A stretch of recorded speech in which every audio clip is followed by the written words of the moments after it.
Hi, welcome to the Short Kabili YouTube channel, and for today's tutorial, I will be teaching you on how to change sentences, highlights, colors, and speak on iPhone X. But first, can you subscribe to this channel and don't forget to hit the subscribe button and the bell to notify you for the new updates. And let's start.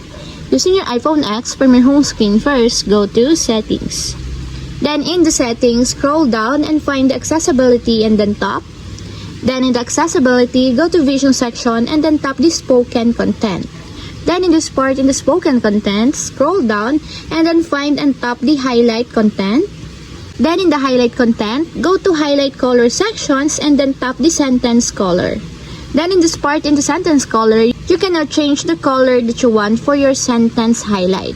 If you want to change it to blue, just tap the blue until there's a check mark on the side. And to change it to other colors also, just tap it just like this until there's a check mark on the side to enable the colors that you want. And if you want to change it back to the default color, just tap it again, the default, until there's also a check mark on the side, just like this.